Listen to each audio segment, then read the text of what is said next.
ಇವತ್ತಿನ ವಿಡಿಯೋದಲ್ಲಿ ಹನುಮಂತನನ್ನು ವೀರ ಆಂಜನೇಯ ಅಂತ ಯಾಕೆ ಕರೀತಾರೆ ಅಂತ ಇವತ್ತಿನ ವಿಡಿಯೋದಲ್ಲಿ ತಿಳ್ಕೊಳ್ಳೋಣ. ಬಾಲ್ಯದಲ್ಲಿ ಆಂಜನೇಯ ತುಂಬಾ ಹಠಮಾರಿ. ಒಮ್ಮೆ ಸೂರ್ಯನನ್ನು ಹಣ್ಣು ಎಂದು ತಪ್ಪಾಗಿ ಭಾವಿಸಿ ಅವನು ಅದನ್ನು ತಿನ್ನಲು ಆಕಾಶಕ್ಕೆ ಹಾರಿದನು. ಸೂರ್ಯನು ಭಯಗೊಂಡನು ಮತ್ತು ಸಹಾಯಕ್ಕಾಗಿ ಇಂದ್ರನನ್ನು ಕೇಳಿದನು. ಇಂದ್ರನು ತನ್ನ ವಜ್ರಾಯುಧವನ್ನು ಹನುಮಂತನೆಂದು ತಿಳಿಯದೆ ಆತನ ಬಳಿ ಬೀಸುತ್ತಾನೆ. ಇಂದ್ರನ ವಜ್ರಾಯುಧ ಹನುಮಂತನ ಕೆನ್ನೆಗೆ ಬಂದು ಬೀಳುತ್ತದೆ. ಇದರಿಂದ ಹನುಮಂತನು ಗಾಯಗೊಂಡು ನೆಲಕ್ಕೆ ಬಿದ್ದನು. ಇದನ್ನು ನೋಡಿದ ವಾಯುವಿಗೆ ಕೋಪ ಬಂತು. ಅವನು ಆಂಜನೇಯನನ್ನು ಕರೆದುಕೊಂಡು ಪಾತಾಳ ಲೋಕಕ್ಕೆ ಹೋದನು.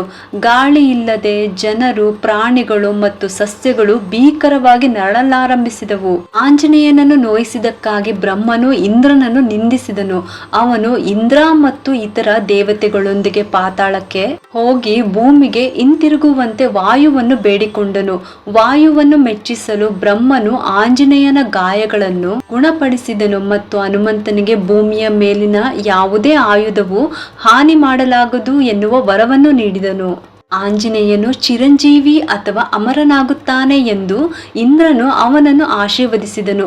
ಅವನು ತನ್ನ ಹನು ಅಂದರೆ ಕೆನ್ನೆ ಮೇಲೆ ಗುರಿ ಇಟ್ಟಿದ್ದರಿಂದ ಆಂಜನೇಯನನ್ನು ವೀರ ಹನುಮಾನ್ ಎಂದು ಕರೆಯಲಾಗುತ್ತದೆ ಎಂದು ಇಂದ್ರನು ಹೇಳಿದನು. ಹೀಗಾಗಿ ಹನುಮಂತನನ್ನು ವೀರ ಹನುಮಾನ್ ಎಂದು ಕರೆಯಲಾಗುತ್ತದೆ. ಇದಿಷ್ಟು ಕೂಡ ಹನುಮಂತನನ್ನು ವೀರ ಆಂಜನೇಯ ಅಂತ ಯಾಕೆ ಕರೀತಾರೆ ಅಂತ ಇವತ್ತಿನ ವಿಡಿಯೋದಲ್ಲಿ ತಿಳಿಸ್ಕೊಟ್ಟಿದ್ದೀನಿ. ನಿಮ್ಗೆಲ್ಲರಿಗೂ ಈ ಒಂದು ವಿಡಿಯೋ ಇಷ್ಟ ಆಗಿದ್ರೆ ಒಂದು ಲೈಕ್ ಮಾಡಿ, ಶೇರ್ ಮಾಡಿ ಮತ್ತು ಸಬ್ಸ್ಕ್ರೈಬ್ ಮಾಡಲು ಮರಿಬೇಡಿ. ಯಾಕೆಂದರೆ ನೀವು ಮಾಡುವ ಒಂದು ಸಬ್ಸ್ಕ್ರೈಬಿಂದ ನಮ್ಮಂತಹ ಸಣ್ಣ ಸಣ್ಣ ಚಾನಲ್ಸ್ಗೆ ಒಂದು ಸಪೋರ್ಟ್ ಮಾಡ್ದಂಗೆ ಆಗುತ್ತೆ. ಮತ್ತೆ ಸಿಗ್ತೀನಿ ಮುಂದಿನ ಹೊಸ ವಿಡಿಯೋದೊಂದಿಗೆ ಅಂತ ಹೇಳುತ್ತಾ ಈ ವಿಡಿಯೋನ ಮುಗಿಸ್ತಾ ಇದ್ದೀನಿ. ಸರ್ವೇ ಜನ ಸುಖಿನೋ ಭವಂತು.